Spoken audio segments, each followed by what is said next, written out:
Die Regenpeitsche schlug gegen die Panoramafenster I am 35, Stockwerk des höchsten Konzerngebäudes der Stadt. Ricardo Valmont, mit zitternden Händen, hielt den Finanzbericht, der alles verändert hatte. Die Zahlen logen nicht. Jemand hatte aus seiner Firma gestohlen, und die Verdächtigungen richteten sich direkt auf die Reinigungsabteilung. Unmöglich, murmelte er, während seine Augen jede Zeile des Dokuments überflogen. Jahrelang hatte er seinem Reinigungspersonal blind vertraut, besonders Esperanza, diese schweigsame Frau, die immer bis spät arbeitete, wenn er noch am Büro war. Doch die Fakten waren unwiderlegbar. Teure Verbrauchsmaterialien fehlten, spezialisierte Reinigungsmittel, zu denen nur das Nachtpersonal Zugang hatte. Der Privatdetektiv, den er Wochen zuvor engagiert hatte endlich seinen vorläufigen Bericht geliefert. Überwachungskameras zeigten verdächtige Bewegungen, Silhouetten, die nach Feierabend Kisten trugen. Ricardo spürte, wie ihm das Herz herausgerissen wurde. Wie konnte die Person, der er am meisten vertraute, die einzige Angestellte, die die intimsten Winkel seines Büros kannte, ihn auf diese Weise verraten? An diesem Abend, während Esperanza ihre Reinigungsroutine beendete, blieb Ricardo am Dunkeln in seinem Büro versteckt. Durch den Türspalt beobachtete er jede Bewegung der Frau, die seinen Arbeitsplatz seit über 3 Jahren gereinigt hatte. Ihre Bewegungen waren wie immer, akribisch, respektvoll, fast ehrfürchtig mit jedem Objekt, das sie berührte. Doch dann geschah etwas, das ihm das Blut in den Adern gefrieren ließ. Esperanza ging mit einem Schlüssel zum Vorratsschrank, den sie definitiv nicht haben sollte. Ricardo sah, wie sie mehrere industrielle Reinigungsprodukte, spezielle Desinfektionsmittel und andere teure Artikel entnahm, die sie sorgfältig in einer großen Tasche verstaute. Sein Herz zerbrach in 1000 Stücke, als seine schlimmsten Befürchtungen bestätigt wurden. »Ich kann es nicht glauben«, flüsterte er vor sich hin und spürte, wie der Verrat wie Säure auf seiner Brust brannte. Jahrelang war er seinen Angestellten gegenüber großzügig gewesen, hatte faire Löhne gezahlt, Boni zu besonderen Anlässen angeboten. Warum sollte Esperanza so etwas tun? Warum würde sie alles für ein paar Reinigungsprodukte riskieren? Als Esperanza fertig war und sich zum Aufzug begab, traf Ricardo eine Entscheidung, die alles verändern würde. Er würde die Polizei nicht rufen. Er würde die Frau nicht sofort konfrontieren. Er musste verstehen, warum. Er musste wissen, was sie zu einer Diebin gemacht hatte. Leise folgte Ricardo Esperanza zum Parkplatz. Aus seinem schwarzen Mercedes hielt er vorsichtige Distanz, während der alte Stadtbus die nassen Straßen der Stadt entlang fuhr. Sein Herz schlug am Rhythmus einer Mischung aus Wut und Enttäuschung, die er noch nie zuvor erlebt hatte. Diese Frau hatte sein Vertrauen auf die niederträchtigste Weise verletzt. Der Bus machte mehrere Stopps, bevor Esperanza in einem Viertel ausstieg, das Ricardo noch nie besucht hatte. Es war eine Gegend, in der die Straßen nicht asphaltiert waren, wo die Häuser aus Flicken verschiedener Materialien gebaut schienen, wo die Armut an jeder Ecke atmete. Ricardo hielt weiterhin Abstand. Sein Mercedes passte überhaupt nicht in die Umgebung. Esperanza ging weitere 20 Minuten, die Tasche mit den gestohlenen Produkten tragend. Ricardo folgte ihr zu Fuß, hielt sich am Schatten und spürte, wie seine Wut mit jedem Schritt wuchs. Wozu brauchte sie so viel Desinfektionsmittel? Hatte sie ein Nebengeschäft, das Reinigungsmittel verkaufte? Die Vorstellung, dass er unwissentlich eine kriminelle Operation finanziert hatte, drehte ihm den Magen um. Schließlich blieb Esperanza vor einem Bauwerk stehen, das Ricardo sprachlos machte. Es war kein Haus, sondern eine verlassene Struktur mit rissigen Mauern, zerbrochenen Fenstern, die mit Kartons verdeckt waren, und einem Dach, das eindeutig bessere Tage gesehen hatte. Der Ort schien kurz vor dem Einsturz zu stehen, und doch ging Esperanza zur Haustür, als sei es ihr Zuhause. Was ist das für ein Ort? Fragte sich Ricardo und spürte, wie allmählich Verwirrung seine Wut verdrängte. Das schien nicht die Versteck eines professionellen Diebes zu sein, es schien eher der Zufluchtsort von jemandem Verzweifeltem. Esperanza öffnete die Tür und verschwand ihr am Inneren. Ricardo wartete ein paar Minuten, bevor er sich vorsichtig näherte. Die verdeckten Fenster erlaubten ihm nichts zu sehen, aber er konnte Stimmen am Inneren hören. Stimmen, die ihn völlig lähmten. Es waren Kinderstimmen. »Mama, du bist da«, hörte er eine kindliche Stimme voller Freude sagen. Diego hat die ganze Nacht gehustet und Sophia hat hohes Fieber. Ricardo spürte, wie ihm ein Schlag auf die Brust gegeben wurde. Kinder. Esperanza hatte Kinder, die an diesem Ort lebten. Sein Verstand begann langsam eine Realität zu verarbeiten, die er nicht in Betracht gezogen hatte. Die Reinigungsprodukte, die speziellen Desinfektionsmittel. Was, wenn sie nicht zum Verkauf gestohlen hatte? Er trat näher an eines der Fenster, an dem ein kleines Loch am Karton war. Was er durch diese kleine Öffnung sah, veränderte alles, was er über Esperanza Morales zu wissen glaubte. Im Inneren dieses verlassenen Hauses, nur von ein paar Kerzen beleuchtet, befanden sich 3 Kinder. Ein Teenager, der sich um 2 Minderjährige zu kümmern schien, von denen einer eindeutig krank war. Esperanza hatte die Reinigungsprodukte herausgeholt und desinfizierte sorgfältig jede Oberfläche, jede Ecke dieser prekären Unterkunft. Ihre Bewegungen waren die gleichen, die Ricardo in seinem Büro beobachtet hatte. Sorgfältig, methodisch, voller Liebe, die er jetzt vollständig verstand. »Mein Sohn, komm her«, hörte er Esperanza zum kleinsten Kind sagen. »Wir müssen deinen Husten heilen. Ich kann dich auch nicht verlieren.« Ricardo taumelte zurück und spürte, wie Tränen in seine Augen traten. Auch was bedeutete das? Sein Herz zerbrach, als er erkannte, dass er diese Frau falsch beurteilt hatte.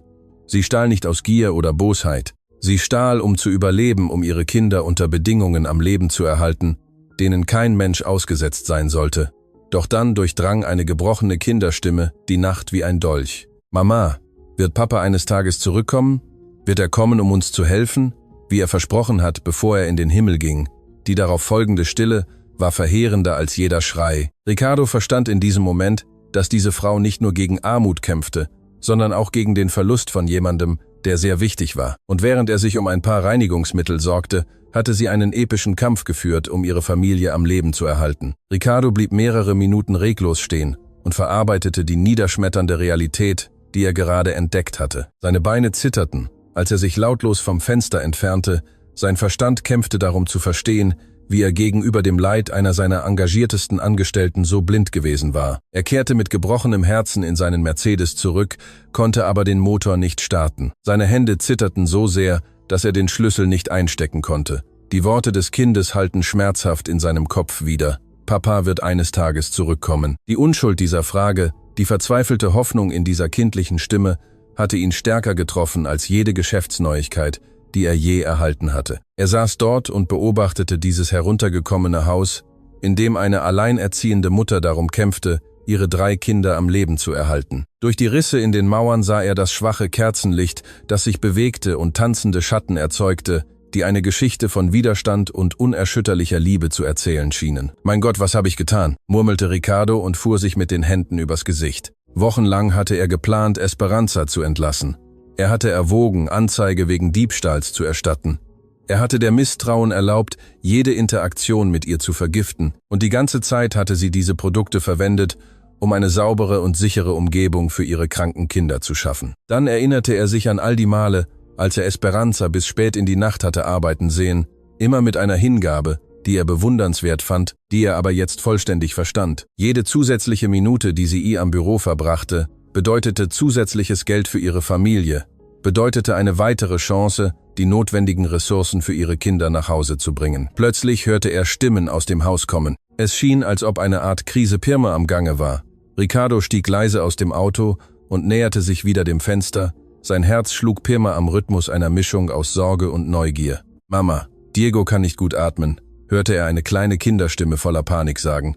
»Er wird sehr blau und macht komische Geräusche, wenn er versucht, Luft zu holen.« Ricardo sah, wie Esperanza sich fieberhaft am Zimmer bewegte, das kleinste Kind trug, während sie versuchte, es zu beruhigen. Die Szene, die sich vor seinen Augen abspielte, war herzzerreißend.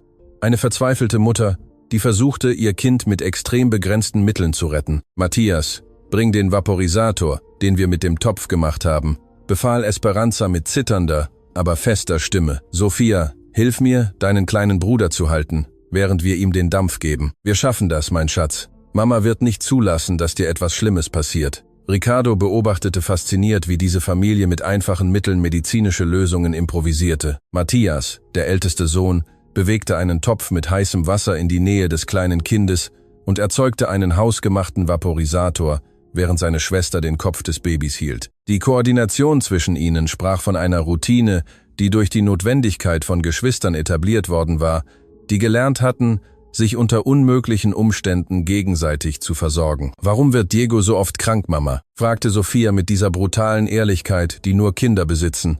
»Ist es, weil wir hier leben? Es ist, weil wir keine Heizung haben wie die Häuser meiner Schulkameraden.« Die darauf folgende Stille war aussagekräftiger als jede Antwort. Ricardo sah, wie Esperanza Tränen zurückhielt, während sie weiterhin den improvisierten Dampf in die Atemwege ihres jüngsten Sohnes einleitete. Die Frage des Mädchens hatte eine verheerende Wahrheit berührt, die jeder in dieser Familie kannte, aber niemand wagte, sie vollständig auszusprechen. »Mein Schatz, antwortete Esperanza schließlich mit gebrochener Stimme. Manchmal stellt uns das Leben sehr schwere Prüfungen, aber das Wichtigste ist, dass wir uns gegenseitig haben und dass Mama alles tun wird, damit es euch gut geht. Papa kümmert sich von oben um uns und er möchte, dass wir stark sind. Ricardo spürte, wie ihm Tränen über die Wangen liefen. Die Stärke dieser Frau, ihre Fähigkeit, unter solch verzweifelten Umständen die Hoffnung aufrechtzuerhalten, berührte ihn auf eine Weise, die er noch nie erlebt hatte. Sein ganzes Leben lang war er von Luxus, Komfort und sofortigen Lösungen für jedes Problem umgeben gewesen. Er hatte nie die Realität erlebt, wählen zu müssen zwischen dem Kauf von Medikamenten für ein krankes Kind oder der Zahlung der Miete für eine würdige Unterkunft. »Mama«, sagte Matthias mit einer herzzerreißenden Reife, »morgen gehe ich nicht zur Schule. Ich bleibe hier, um Diego und Sofia zu versorgen, während du arbeitest. Außerdem habe ich gehört, dass am Zentralmarkt Helfer zum Kistentragen gesucht werden. Kann ich etwas extra verdienen?« »Nein, mein Sohn«, antwortete Esperanza fest, obwohl ihre Stimme vor Rührung zitterte. »Deine Bildung ist das Wichtigste. Das ist der einzige Weg, wie du eines Tages ein anderes Leben haben kannst als ich. Ich werde nicht zulassen, dass du deine Zukunft für unsere aktuelle Situation opferst. Aber Mama, wir brauchen das Geld«, beharrte Matthias. »Und außerdem, wenn Diego schlimmer wird, muss jemand hier sein, um ihn ins öffentliche Krankenhaus zu bringen. Du kannst deine Arbeit nicht vernachlässigen, weil wir dieses Gehalt brauchen.« Ricardo erkannte, dass er Zeuge eines Gesprächs wurde, das sich in dieser Familie ständig wiederholte, die schreckliche Entscheidung zwischen unmittelbarem Überleben und zukünftiger Hoffnung. Jeden Tag musste Esperanza wählen, ob sie sich um ihre kranken Kinder kümmerte oder ihren Arbeitsplatz behielt, der sie am Leben hielt. Und ihre Kinder, kaum Kinder, übernahmen bereits Verantwortungen, die Erwachsenen zuständen. »Hört mir gut zu«, sagte Esperanza und zog ihre 3 Kinder zu sich in eine kollektive Umarmung, die Ricardo durch das Fenster deutlich sehen konnte. »Ich weiß, dass die Situation gerade sehr schwierig ist. Ich weiß, dass ihr friert, dass Diego krank ist, dass manchmal nicht genug zu essen da ist. Aber ich verspreche euch, dass sich das ändern wird. Mama arbeitet sehr hart, um einen besseren Ort zum Leben zu finden.« »Wirklich, Mama?«, fragte Sofia mit diesen strahlenden Augen voller kindlicher Hoffnung. »Werden wir ein Haus mit Heizung haben und Diego wird besser atmen können?« »Ja, meine Liebe«, antwortete Esperanza. Obwohl Ricardo die Unsicherheit hinter diesem Versprechen erkennen konnte, »werden wir ein richtiges Zuhause haben, mit Zimmern für jeden von euch, mit warmem Wasser, mit allem, was ihr verdient.« Ricardo spürte, wie sein Herz brach, als er erkannte, dass Esperanza Versprechungen machte, die sie möglicherweise nicht einhalten konnte. Mit ihrem Gehalt als Reinigungskraft, selbst bei Überstunden, wäre es fast unmöglich für sie, ihre Familie aus dieser Situation zu befreien. Und doch nährte sie die Hoffnung ihrer Kinder, denn das war das Einzige, was sie zusammenhielt und ihnen den Kampfgeist gab. Da hörte er etwas, das seine Perspektive auf die gesamte Situation völlig veränderte. »Matthias«, sagte Esperanza leise, »ihr am Glauben, dass die jüngeren Kinder es nicht hören konnten. Ich muss dir etwas Wichtiges sagen, die Arbeit in Herrn Valmonts Firma. In letzter Zeit habe ich einiges aus dem Büro mitnehmen müssen. Reinigungsmittel, Desinfektionsmittel. Ich weiß, dass das falsch ist, aber mit Diego so krank und kein Geld für Medikamente. Mama, du musst mir nichts erklären«, unterbrach Matthias mit einer Weisheit, die nicht zu seinen Jahren passte. »Du tust immer das Richtige. Wenn du diese Dinge genommen hast, dann weil du keine andere Wahl hattest. Papa hat immer gesagt, dass ein Vater alles tut, um seine Familie zu schützen.« Ricardo stockte der Atem. Esperanza gestand ihrem ältesten Sohn, dass sie Produkte aus dem Büro genommen hatte. Aber die Art und Weise, wie sie es tat, war nicht die einer Kriminellen, die ihre Taten rechtfertigte, sondern die einer verzweifelten Mutter, die ihrem Sohn erklärte, warum sie ihre eigenen moralischen Werte kompromittieren musste, um ihn am Leben zu erhalten. »Aber, mein Sohn«, fuhr Esperanza mit Tränen in den Augen fort, »ich möchte, dass du verstehst, dass ich euch das nicht lehren will. Unter normalen Umständen würde ich niemals etwas nehmen, das mir nicht gehört. Dein Vater war ein ehrlicher, fleißiger Mann und er wollte, dass ihr als integere Menschen aufwachst. Was ich jetzt tue, ist nur, bis wir eine Lösung finden. Mama, Papa würde dasselbe tun, wenn er hier wäre«, antwortete Matthias und umarmte seine Mutter. »Er hat uns gelehrt, dass das Wichtigste ist, für die Familie zu sorgen. Und genau das tust du.« Ricardo musste sich an die Wand lehnen, um nicht zu fallen. Das Gespräch, das er gerade mitgehört hatte, hatte ihn tiefer getroffen als jede frühere Erfahrung in seinem Leben. Diese Frau hatte sich wegen der Schuld, diese Produkte genommen zu haben, gequält. Sie hatte ihren Kindern beigebracht, dass das, was sie tat, falsch war, aber dass extreme Umstände Menschen manchmal zu unmöglichen Entscheidungen zwangen. Plötzlich begann Diego heftig zu husten, ein feuchtes und besorgniserregendes Geräusch, das die ganze Familie sofort in Bewegung setzte. Ricardo sah, wie Esperanza das kleine Kind trug, während Matthias und Sophia mehr heißes Wasser für den improvisierten Vaporisator holten. »Ego, mein Schatz, ruhig«, flüsterte Esperanza und wiegte das Kind. »Mama ist da. Alles wird gut. Atme langsam, so wie ich es dir beigebracht habe.« Aber Ricardo konnte sehen, dass sich die Situation verschlimmerte. Die Lippen des Kindes hatten einen bläulichen Stich, der definitiv nicht normal war, und seine Atmung wurde immer mühsamer. Es war offensichtlich, dass er dringend professionelle medizinische Hilfe benötigte. »Mama«, sagte Matthias mit wachsender Panik in der Stimme, »ich glaube, wir müssen ihn ins Krankenhaus bringen. Er wird schlimmer.« »Mein Sohn, du weißt, dass wir kein Geld für ein Privatkrankenhaus haben«, antwortete Esperanza verzweifelt.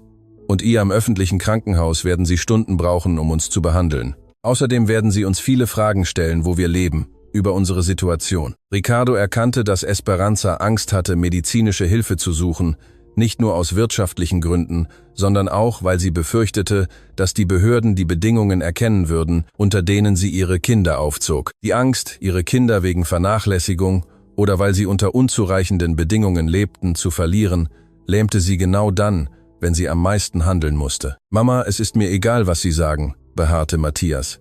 »Wenn Diego wegen der Nichtbehandlung am Krankenhaus leidet, werde ich es mir nie verzeihen und du auch nicht.« Diese Worte waren wie ein Stich für Ricardo. Ein 12-jähriger Junge stand vor der realen Möglichkeit, seinen kleinen Bruder aus Mangel an medizinischen Mitteln zu verlieren. Er sah, wie eine Familie zwischen Liebe, Angst und Verzweiflung zerfiel.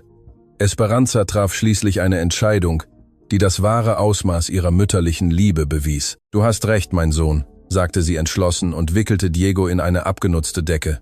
»Wir gehen ins öffentliche Krankenhaus. Es ist mir egal, was wir danach durchmachen müssen. Das Wichtigste ist jetzt, deinen kleinen Bruder zu retten.« Ricardo sah sie in den frühen Morgenstunden aus dem verlassenen Haus gehen. Eine stille Prozession von in zerfetzten Decken gehüllten Gestalten, die unter dem Regen zu einer fernen Bushaltestelle gingen. Esperanza trug Diego, während Matthias Sophias Hand hielt. Und alle bewegten sich mit der verzweifelten Dringlichkeit von denen, die wissen, dass jede Minute zählt.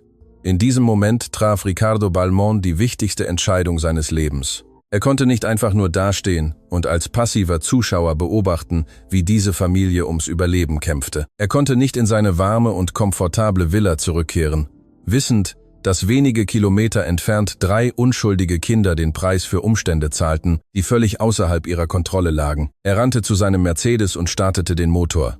Er musste etwas tun. Er musste helfen. Aber während er hinter dem Bus fuhr, der die Familie von Esperanza ins Krankenhaus brachte, quälte ihn eine Frage. Wie hatte er 45 Jahre gelebt, ohne zu bemerken, dass diese Art von Leid so nah bei ihm existierte? Und noch wichtiger, zu welchem Mann war er geworden, wenn er eine verzweifelte Mutter verurteilen konnte, ohne zuerst ihre Geschichte verstehen zu wollen? Das öffentliche Krankenhaus San Miguel schien ein Labyrinth der Hoffnungslosigkeit unter den blinkenden Leuchtstoffröhren. Ricardo traf nur wenige Minuten nach der Familie von Esperanza ein und parkte seinen Mercedes in einem Bereich, wo er sich eindeutig zwischen den verfallenen Fahrzeugen und den ständig ein- und ausfahrenden Krankenwagen unterschied. Vom Haupteingang aus konnte er Esperanza sehen, die mit Diego auf dem Arm zum Notaufnahmeschalter rannte, während Matthias und Sophia ihr dicht folgten. Das kleine Kind hatte sich während der Busfahrt verschlimmert. Seine Atmung war so mühsam geworden, dass selbst aus der Ferne Ricardo sehen konnte, wie er um jeden Atemzug kämpfte. »Bitte, mein Sohn kann nicht atmen«, hörte er Esperanza, der diensthabenden Krankenschwester, zu rufen, einer Frau mittleren Alters, die zu viel Leid gesehen zu haben schien, um sich über irgendetwas zu wundern. »Er hat die ganze Nacht zugenommen und wird jetzt ganz blau. Bitte, Sie müssen ihm helfen.« Die Krankenschwester, deren Namensschild Carmen Ruiz identifizierte, blickte das Kind mit einem professionellen, aber mitfühlenden Ausdruck an. Ihre nächsten Worte waren jedoch wie Dolche für das Herz jedes Zuhörers. »Frau, ich sehe, dass Ihr Sohn tatsächlich sofortige Aufmerksamkeit benötigt«, sagte Carmen, während sie schnell Diegos Vitalfunktionen überprüfte. »Aber ich brauche Sie, um zuerst diese Formulare auszufüllen. Persönliche Informationen, Adresse, Krankenversicherung, Zahlungsmethode, Formulare«, unterbrach Esperanza mit offensichtlicher Verzweiflung in ihrer Stimme. »Mein Sohn wird krank und Sie bitten mich um Formulare.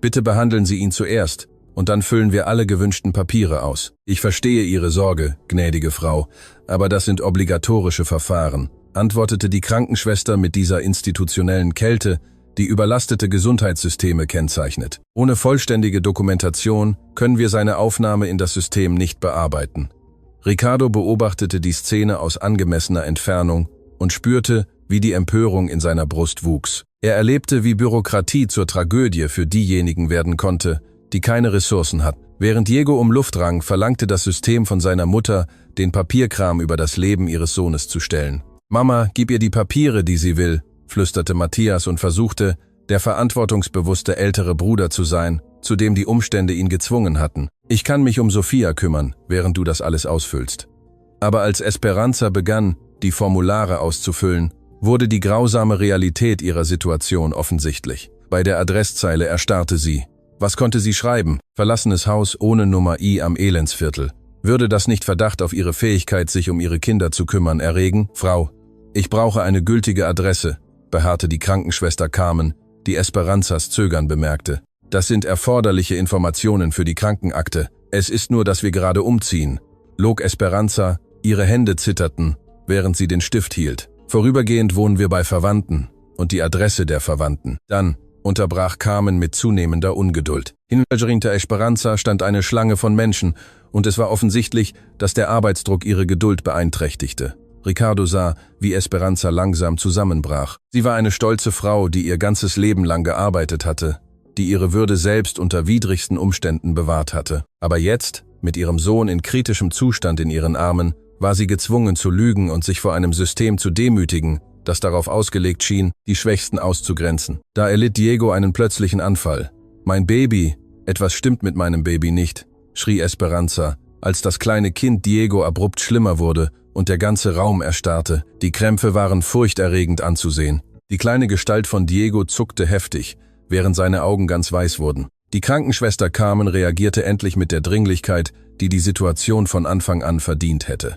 »Code Blau in Notaufnahme.« »Ich brauche sofort einen Arzt hier«, schrie sie, während sie Diego aus Esperanzas Armen nahm und zu den Behandlungsräumen rannte. »Nehmen Sie mir mein Kind nicht weg«, schluchzte Esperanza und versuchte der Krankenschwester zu folgen. »Bitte lassen Sie mich bei ihm sein. Er ist nur ein Baby. Er hat Angst.« »Frau, Sie müssen hier bleiben, während wir das Kind stabilisieren«, sagte ein Wachmann und blockierte ihr den Weg mit dieser unpersönlichen Autorität, die diejenigen kennzeichnet, die Regeln anwenden, ohne Rücksicht auf den menschlichen Schmerz, den sie verursachen. Angehörige dürfen den Behandlungsbereich während medizinischer Notfälle nicht betreten. Ricardo erlebte, wie Esperanza emotional zusammenbrach. Diese starke Frau, die Armut, Witwenschaft und die Verantwortung, 3 Kinder allein großzuziehen, durchgemacht hatte, zerbrach endlich. Sie brach auf einem der Plastikstühle am Wartezimmer zusammen und weinte mit einer Intensität, die die Seele jedes Zuhörers zerreißen würde. »Mama, weine nicht«, sagte Sophia mit dieser kindlichen, unschuldigen Weisheit, die zu viel Leid gesehen hat.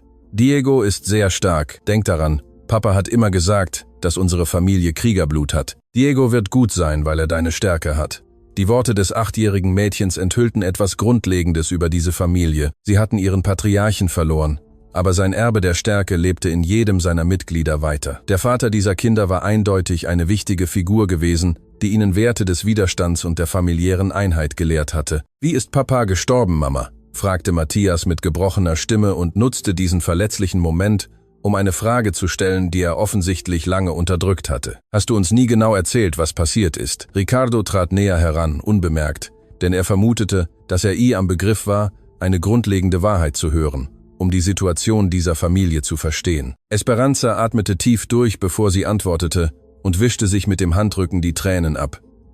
Sein Vater war Schweißer auf Baustellen, begann sie mit zitternder Stimme.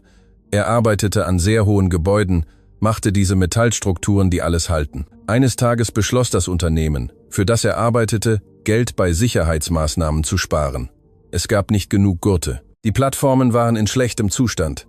»Ist er gefallen?«, fragte Sophia mit dieser brutalen Direktheit, die nur Kinder ausdrücken können. »Ja, meine Liebe«, bestätigte Esperanza und umarmte ihre beiden älteren Kinder. Er fiel aus dem 20. Stock, weil das Unternehmen nicht in die richtige Sicherheitsausrüstung investieren wollte. Und als wir versuchten, Hilfe zu bekommen, als wir eine Entschädigung forderten, um weitermachen zu können, sagten sie, es sei seine Schuld, weil er nicht vorsichtig war. Ricardo spürte, wie ihm das Blut gefror. Diese Familie hatte nicht nur ihren Haupterhalter verloren, sondern war auch Opfer von Unternehmensvernachlässigung geworden. Ein Unternehmen hatte Gewinne über Menschenleben gestellt, und als die Folgen dieser Entscheidung fatal waren, hatte es das Opfer beschuldigt. Deshalb konnten wir nicht in unserem alten Haus bleiben?« fragte Matthias und verband die Punkte mit dieser frühreifen Intelligenz, die Kinder entwickeln, die in Widrigkeiten aufwachsen. »Genau, mein Sohn«, antwortete Esperanza. »Ohne Papas Gehalt konnten wir die Miete nicht bezahlen. Der Vermieter warf uns nach 2 Monaten Rückstand raus. Wir verloren alles, die Möbel, die Familienfotos, sogar die Spielsachen, die Papa ihnen zu Weihnachten gekauft hatte. Das Bild, das sich in Ricardos Kopf formte, war verheerend. Diese Familie hatte ein normales Leben, ein Haus, Stabilität gehabt. Alles war durch unternehmerische Gier und mangelnde soziale Verantwortung zusammengebrochen. Esperanza war von der Ehefrau eines angesehenen Arbeiters zu einer alleinerziehenden Mutter geworden, die darum kämpfte, ihre Kinder in einem verlassenen Haus am Leben zu erhalten. »Aber Mama«, sagte Sophia mit dieser unerschütterlichen Hoffnung der Kindheit, »du sagst immer, dass Papa sich von oben um uns kümmert. Glaubst du, er hilft Diego gerade?« »Natürlich, meine Liebe«, antwortete Esperanza und fand Kraft am Glauben, der ihre Familie zusammengehalten hatte.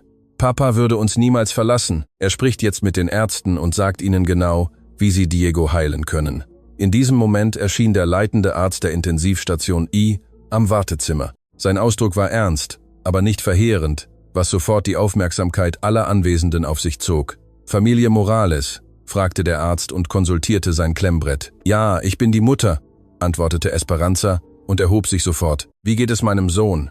Es wird ihm gut gehen. Ihr Sohn Diego hat eine schwere Atemwegsinfektion, kompliziert durch Unterernährung und lange Exposition gegenüber ungünstigen Umweltbedingungen«, erklärte der Arzt mit dieser medizinischen Terminologie, die für unprofessionelle Ohren erschreckend klang. Die Krampfanfälle wurden durch Sauerstoffmangel aufgrund einer Verstopfung der Atemwege verursacht.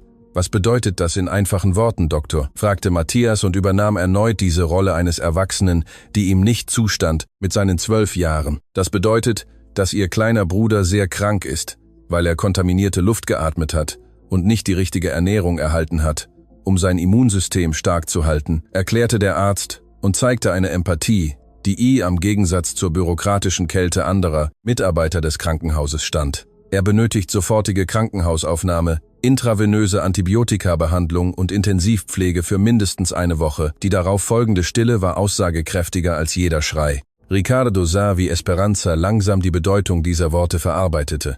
Krankenhausaufnahme bedeutete Kosten, die sie niemals decken konnte. Intensivbehandlung bedeutete, dass sie ihre Arbeit vernachlässigen müsste und das einzige Einkommen verlieren würde, das ihre Familie am Leben hielt. »Doktor«, sagte Esperanza mit zitternder Stimme, »wie viel wird das alles kosten?« »Im Moment ist das Wichtigste, das Leben Ihres Sohnes zu retten«, antwortete der Arzt und wich der finanziellen Frage geschickt aus. »Die wirtschaftlichen Aspekte können später mit der Rechnungsabteilung besprochen werden.« Aber Esperanza hatte genug Armut erlebt, um zu verstehen, dass spätere Diskussionen eine unmögliche Schuld anhäufen bedeuteten. Es bedeutete, dass sie jahrelang Arztrechnungen bezahlen würde, die sie in völliger Armut halten würden. »Gibt es eine günstigere Alternative?«, fragte sie mit der Verzweiflung einer Mutter, die in einem Meer von Unmöglichkeiten ertrank. »Etwas, das ich zu Hause tun kann. Ich weiß, wie man kranke Kinder pflegt. Ich tue das schon seit Monaten.« »Frau Morales«, sagte der Arzt fest, aber verständnisvoll, »Ihr Sohn benötigt medizinische Geräte, die wir nur hier am Krankenhaus haben. Wenn Sie versuchen, ihn zu Hause zu behandeln, besteht eine sehr hohe Wahrscheinlichkeit, dass er nicht überlebt. Sind Sie bereit, dieses Risiko einzugehen?« Die Frage schwebte wie eine emotionale Guillotine in der Luft. Ricardo beobachtete, wie Esperanza innerlich kämpfte zwischen bedingungsloser Liebe zu ihrem Sohn und der erdrückenden Realität ihrer finanziellen Situation. Es war die grausamste Entscheidung, die eine Mutter treffen konnte. Sich lebenslang verschulden, um ihren Sohn zu retten, oder riskieren, ihn aus Mangel an Ressourcen zu verlieren. Da traf Ricardo Valmont die Entscheidung, die nicht nur das Leben der Familie Morales, sondern auch seine eigene Existenz verändern würde. Er trat aus den Schatten, wo er beobachtet hatte, und näherte sich direkt der Gruppe. »Entschuldigen Sie, Doktor«, sagte er mit der natürlichen Autorität, die Geld und Macht verleihen. »Ich bin Ricardo Valmont und ich werde für alle medizinischen Kosten von Diego Morales aufkommen. Ich möchte, dass er die bestmögliche Behandlung erhält, unabhängig von den Kosten.« Esperanza drehte sich mit einem Ausdruck absoluten Schocks zu ihm. Ihre Augen füllten sich gleichzeitig mit Verwirrung, Hoffnung und Terror. Sie konnte nicht verstehen, warum ihr Chef, der Mann, von dem sie Reinigungsmittel gestohlen hatte, am Notfall eines öffentlichen Krankenhauses stand und anbot, die Behandlung ihres Sohnes zu bezahlen. »Herr Valmont«, stammelte Esperanza. »Was? Wie? Warum sind Sie hier?« Ricardo sah sie direkt in die Augen, Und in diesem Blick lag eine Mischung aus Scham, Bewunderung und Entschlossenheit, die Esperanza noch nie zuvor gesehen hatte. »Esperanza«, sagte Ricardo mit zitternder Stimme, »ich bin gekommen, um dich um Verzeihung zu bitten.« Die Stille am Notfallraum wurde so dicht, dass es schien, als hätten selbst die medizinischen Geräte aufgehört zu lärmen. Esperanza blickte Ricardo mit einem Ausdruck an, der Schock, Verwirrung und blanken Terror kombinierte. Ihre Kinder hatten sich instinktiv hinter ihr versteckt, ohne zu verstehen, warum ihr Chef aus dem Nichts in ihrem verletzlichsten Moment auftauchte. »Verzeihung«, wiederholte Esperanza kaum hörbar, als ob die Worte in ihrer Kehle stecken geblieben wären. »Herr Balmont, ich verstehe nicht, was passiert. Woher wussten Sie, dass wir hier sind? Warum wollen Sie Diego helfen?« Ricardo atmete tief durch und wusste, dass die nächsten Worte nicht nur die Zukunft dieser Familie, sondern auch den Mann definieren würden, zu dem er von nun an werden würde. »Esperanza, ich muss etwas Schreckliches gestehen«, begann er, seine Stimme zitterte vor echter Emotion. »Wochenlang habe ich dich untersucht. Ich glaubte, du würdest Reinigungsmittel aus dem Büro stehlen. Ich habe einen Privatdetektiv engagiert. Ich habe die Überwachungskameras überprüft. Ich habe dich beschattet, als wärst du eine Kriminelle.« Esperanzas Augen füllten sich mit Tränen, als sie das Ausmaß der Situation begriff. Ihr schlimmster Albtraum wurde wahr. Sie war entdeckt worden. Aber was sie am meisten zerstörte, war nicht die Angst vor den Konsequenzen, sondern die Scham, dass ihre Kinder hören würden, dass ihre Mutter als Diebin abgestempelt worden war. »Mama ist keine Diebin«, erklärte Matthias mit dieser beschützenden Wildheit, die Kinder entwickeln, wenn sie ihre Eltern angegriffen sehen. »Meine Mama ist die gutmütigste Person auf der Welt. Wenn sie diese Dinge genommen hat, dann weil wir sie brauchten, um nicht noch kränker zu werden.« »Das weiß ich, mein Sohn«, antwortete Ricardo und wandte sich direkt an Matthias mit einem Respekt, der alle Anwesenden überraschte. »Und du hast recht, deine Mutter ist keine Diebin. Ich war ein Idiot, der nichts verstanden hat. Werden Sie uns ins Gefängnis bringen?« fragte Sophia mit dieser herzzerreißenden Unschuld von Kindern, die zu früh gelernt haben, dass die Welt grausam zu den Schwachen sein kann. »Nein, meine Liebe«, antwortete Ricardo und kniete sich hin, um auf Augenhöhe mit dem Mädchen zu sein. »Niemand wird ins Gefängnis gehen und niemand wird ihrer Familie jemals wieder wehtun.« Der Arzt, der all dieses Gespräch mit wachsender Faszination mitgehört hatte, räusperte sich diskret. »Entschuldigen Sie, aber ich muss wissen, ob Sie die sofortige Behandlung für Diego autorisieren werden. Das Kind muss jetzt auf die Intensivstation verlegt werden. Autorisieren Sie alles«, befahl Ricardo ohne zu zögern. »Die bestmögliche Behandlung, das beste Zimmer, die besten Spezialisten. Geld ist kein Problem.« »Herr Balmont«, unterbrach Esperanza und fand ihre Stimme trotz der überwältigenden Situation. »Ich kann es Ihnen nicht erlauben, das zu tun. Ich habe keine Möglichkeit, Sie zu bezahlen. Mit meinem Gehalt als Reinigungskraft würde es mein ganzes Leben dauern, dieses Geld zurückzuzahlen.« »Esperanza«, sagte Ricardo und blickte sie direkt in die Augen. »Nach dem, was ich heute Abend entdeckt habe, nachdem ich gesehen habe, wie Sie gelebt haben, nachdem ich verstanden habe, warum Sie diese Produkte genommen haben, sollte ich derjenige sein, der bezahlt. Ich sollte dafür bezahlen, dass ich so blind, so unsensibel, so völlig gleichgültig gegenüber dem Leid war, das sich direkt vor meiner Nase abspielte.« »Was meinen Sie mit nachdem Sie entdeckt haben?«, fragte Esperanza, obwohl ein Teil von ihr die Antwort fürchtete.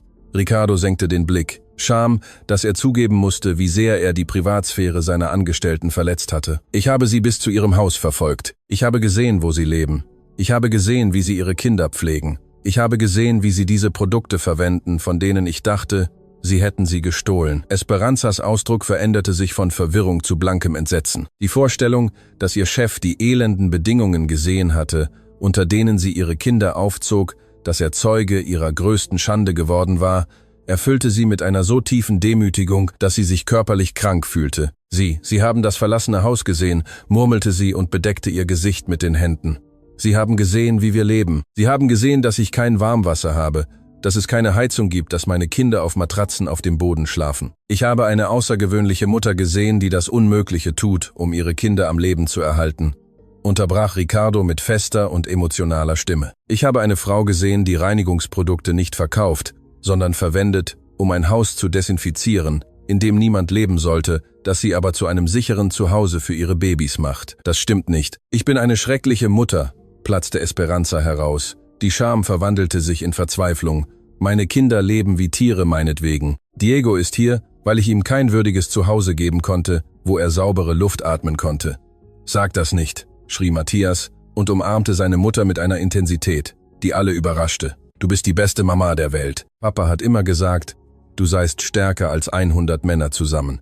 Matthias hat recht. fügte Sophia hinzu und schloss sich der familiären Umarmung an. Mama, du gibst uns jeden Tag Liebe. Du gibst uns das Gefühl, sicher zu sein. Du lehrst uns, gut zu sein. Das ist wichtiger als ein schönes Haus. Ricardo beobachtete diese Szene bedingungsloser Liebe und erkannte, dass er etwas erlebte, das er trotz all seines Reichtums nie erfahren hatte. Diese Kinder liebten ihre Mutter nicht trotz der Armut. Sie liebten sie gerade, weil sie alles geopfert hatte, sogar ihre Würde, um sie zu schützen. Esperanza, sagte Ricardo mit einer Emotion, die er nie zuvor anderen gezeigt hatte. Wissen Sie, welcher Moment mich von allem, was ich letzte Nacht gesehen habe, am meisten berührt hat? Esperanza hob den Blick, unfähig sich vorzustellen, welcher Aspekt ihres Elends für ihren Chef am denkwürdigsten war. Es war, als ich Diego fragte, ob Papa aus dem Himmel zurückkommen würde, fuhr Ricardo fort, seine Stimme leicht brüchig werdend. Und später, als ich dich sah, wie du Matthias gestanden hast, dass du diese Dinge aus dem Büro genommen hast, sah ich eine Frau, die von Schuld gequält wurde und ihren Kindern beibrachte, dass das, was sie tat, falsch war, aber dass extreme Umstände uns manchmal zwingen, unsere Werte zu kompromittieren. Weil es falsch ist, murmelte Esperanza. Stehlen ist falsch, egal aus welchem Grund. Du hast nicht gestohlen, rief Ricardo mit einer Leidenschaft, die sogar den Arzt überraschte, der das ganze Gespräch mit wachsender Faszination verfolgt hatte. Hast du Desinfektionsmittel genommen, um das Zuhause deiner kranken Kinder zu reinigen? Hast du Reinigungsprodukte verwendet, um die hygienischste Umgebung unter unmöglichen Bedingungen zu schaffen? Aber sie gehörten mir nicht, beharrte Esperanza und klammerte sich an die moralische Integrität, die ihr ganzes Leben lang als Leitfaden gedient hatte. Du hast recht, gab Ricardo zu. Sie gehörten dir nicht, aber weißt du was, sie gehörten mir. Und wenn ich ein besserer Chef gewesen wäre, ein besserer Mensch, hätte ich gesehen, dass eine meiner engagiertesten Angestellten ums Überleben kämpfte. Ich hätte bemerkt, dass du früh angekommen und spät gegangen bist, nicht aus Ehrgeiz, sondern aus wirtschaftlicher Verzweiflung. Der Arzt griff schließlich mit erneuter Dringlichkeit ein. Entschuldigen Sie, aber wir müssen Diego wirklich sofort verlegen. Seine Sauerstoffwerte sinken wieder. Gehen Sie, Doktor, befahl Ricardo. Tun Sie alles Notwendige. Ich möchte jede Stunde einen medizinischen Bericht. Während eine Trage Diego zur Intensivstation brachte, brach Esperanza vor emotionaler Intensität der Situation in sich zusammen. Ihre beiden älteren Kinder kuschelten sich an ihre Seite und bildeten diese unzerbrechliche Familieneinheit, die ihre Stärke in den schwierigsten Monaten gewesen war. Herr Balmon, sagte Esperanza nach mehreren Minuten der Stille, es gibt etwas, das Sie wissen müssen, etwas darüber, warum wir am Ende in diesem verlassenen Haus gelandet sind. Ricardo setzte sich ihr gegenüber und bereitete sich darauf vor, weitere Details einer Geschichte zu hören, die ihn bereits tief beeindruckt hatte. Mein Mann, der Vater meiner Kinder, hieß Fernando, begann Esperanza. Ihre Stimme nahm die nostalgische Qualität an, die Menschen haben, wenn sie über verlorene Lieben sprechen. Er war Industrieschweißer. Er arbeitete am Bau von Wolkenkratzern und Brücken. Er war ein guter, fleißiger Mann, der davon träumte, seinen Kindern ein besseres Leben zu ermöglichen, als er es selbst gehabt hatte. Was ist mit ihm passiert? Fragte Ricardo, obwohl er ahnte, dass die Antwort schmerzhaft sein würde. Er arbeitete am Bau des neuen Geschäftskomplexes Torre Platino, fuhr Esperanza fort, ohne sich der Auswirkungen bewusst zu sein, die diese Worte auf Ricardo haben würden. Das Bauunternehmen hatte beschlossen, Geld bei den Sicherheitsmaßnahmen zu sparen. Die Gurte waren in schlechtem Zustand. Die Plattformen entsprachen nicht den Vorschriften, aber sie drängten die Arbeiter, schnell fertig zu werden. Ricardo spürte, wie ihm das Blut gefror. Torre Platino war ein Projekt, das er sehr gut kannte. Es war einer der lukrativsten Verträge seines Unternehmens in den letzten Jahren gewesen. Fernando fiel aus dem 18. Stock, weil die Arbeitsplattform einstürzte, fuhr Esperanza fort, jetzt offen weinend. Als ich versuchte, das Unternehmen zur Verantwortung zu ziehen, sagten sie mir, es sei seine Schuld gewesen, weil er seine Ausrüstung nicht richtig überprüft habe. Sie verweigerten mir jede Entschädigung und drohten mich zu verklagen, wenn ich weiter darauf bestehe. Welches Unternehmen war das? Fragte Ricardo, obwohl ein Teil von ihm die Antwort bereits kannte und verzweifelt hoffte, sich zu irren. Valmont Construction, antwortete Esperanza. Balmont Industries, dasselbe Unternehmen, bei dem ich jetzt arbeite, das die Büros des Mannes putzt, dessen Unternehmen meinen Mann getötet hat. Die darauf folgende Stille war so absolut, dass das Summen der Leuchtstoffröhren des Krankenhauses zu hören war. Ricardo spürte, wie der Boden unter seinen Füßen aufbrach. Jahrelang hatte Esperanza für ihn gearbeitet, sein Büro gereinigt, jedes Detail seines Berufslebens gekannt, während sie das verheerendste Geheimnis bewahrte, das möglich war. Wusstest du, wer ich war, als du dich auf die Stelle beworben hast? fragte Ricardo mit kaum hörbarer Stimme. Natürlich wusste ich es, antwortete Esperanza mit einer Ruhe, die am krassen Gegensatz zu dem emotionalen Sturm in ihren Augen stand. Ich wusste genau, wer sie waren, der Besitzer des Unternehmens, das meinen Mann getötet und dann mein Leben finanziell zerstört hatte. Warum? Fragte Ricardo völlig überwältigt. Warum bist du gekommen, um für mich zu arbeiten? Warum hast du mich nicht konfrontiert? Warum hast du keine Rache gesucht? Esperanza blickte auf ihre beiden Kinder, die diese Enthüllung mit wachsenden Ausdrücken des Schocks und der Verwirrung verfolgt hatten. Weil ich die Arbeit brauchte, antwortete sie einfach, weil meine Kinder essen mussten, weil Rache Fernando nicht ins Leben zurückbringen würde, noch unsere Rechnungen bezahlen würde, und weil Fernando mir immer sagte, dass Hass nur den vergiftet, der ihn empfindet. Aber ich bin für den Tod deines Mannes verantwortlich, stammelte Ricardo. Tränen liefen ihm frei übers Gesicht. Mein Unternehmen, meine Entscheidungen über Kosten, mein Druck, Projekte schnell abzuschließen.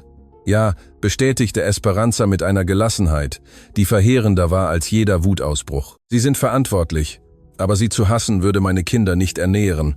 Für sie zu arbeiten, ja. In diesem Moment erkannte Ricardo Valmont, dass er eine menschliche Größe erfahren hatte, die er niemals erreichen konnte, egal wie viel Geld er anhäufte oder wie viel Macht er erlangte. Diese Frau hatte die Kraft gefunden, für den Mann zu arbeiten, der für ihre Tragödie verantwortlich war. Sie hatte ihre Professionalität und Integrität bewahrt, während sie das Büro dessen putzte, der ihre Familie zerstört hatte. Esperanza, sagte er schließlich. Es gibt keine Worte, um auszudrücken, wie leid es mir tut. Es gibt keine Möglichkeit, das zu kompensieren, was meine Fahrlässigkeit ihrer Familie angetan hat. Aber ich schwöre Ihnen bei dem Leben meiner eigenen Kinder, dass ich den Rest meines Lebens widmen werde, diesen Fehler wiedergutzumachen. Was bedeutet das genau? Fragte Matthias mit dieser natürlichen Skepsis, die Kinder entwickeln, die zu viel gesehen haben. Das bedeutet, dass ihre Familie niemals mehr Not leiden wird, erklärte er mit einer Entschlossenheit, die selbst ihn überraschte. Das bedeutet, dass sie ein würdevolles Zuhause, eine vollständige Ausbildung, garantierte medizinische Versorgung und alles haben werden, was ihr Vater ihnen geben wollte, als er an meinen Projekten arbeitete. Warum sollten wir ihnen vertrauen? Fragte Sophia mit dieser direkten Ehrlichkeit von Kindern. Sie haben uns schon einmal wehgetan. Ricardo kniete sich wieder hin, um auf Augenhöhe mit dem 8-jährigen Mädchen zu sein, das gerade die wichtigste Frage seines Lebens gestellt hatte. Warum? Antwortete er mit emotionaler Stimme. Ihre Familie hat mir heute Abend beigebracht, was es wirklich bedeutet, ein Mensch zu sein, und weil ich niemals zulassen werde, dass meine Ignoranz so viel Leid verursacht. Die nächsten Stunden am Krankenhaus verliefen wie eine emotionale Achterbahnfahrt, die niemand am Wartezimmer jemals vergessen würde. Ricardo war die ganze Nacht dort geblieben, hatte wichtige Besprechungen abgesagt, dringende Anrufe von seiner Firma ignoriert, völlig versunken in eine Realität, die er nie in Betracht gezogen hatte, das Leid der Menschen, die für ihn arbeiteten. Alle 30 Minuten kamen Krankenschwestern mit Aktualisierungen zu Diego heraus. Das kleine Kind war an mehrere Maschinen angeschlossen worden. Seine winzige Gestalt kämpfte gegen eine Infektion, die sich weiterentwickelt hatte, als zunächst angenommen. Die Ärzte hatten erklärt, dass wochenlanges Leben unter unhygienischen Bedingungen sein Immunsystem stark beeinträchtigt hatte. »Mama, stirbt Diego?« fragte Sophia mit dieser kindlichen Rohheit, die wie ein Rasiermesser schneidet, nachdem sie einen weiteren Arzt mit besorgtem Gesichtsausdruck hatte hinausgehen sehen. »Nein, meine Liebe«, antwortete Esperanza, obwohl Ricardo die Unsicherheit hinter diesen Worten erkennen konnte. »Diego ist stark wie sein Papa. Er wird es schaffen.« Ricardo beobachtete, wie diese Familie die Möglichkeit eines weiteren verheerenden Verlusts gegenüberstand. Sie hatten Fernando bereits verloren. Sie hatten ihr Zuhause, ihre wirtschaftliche Stabilität, ihre soziale Würde verloren. Die Vorstellung, dass sie auch Diego verlieren könnten, war einfach unerträglich. »Herr Balmont«, sagte Matthias plötzlich und durchbrach die angespannte Stille am Wartezimmer. »Darf ich Ihnen eine Frage stellen?« »Natürlich«, antwortete Ricardo, überrascht von der Ernsthaftigkeit in der Stimme des Jungen.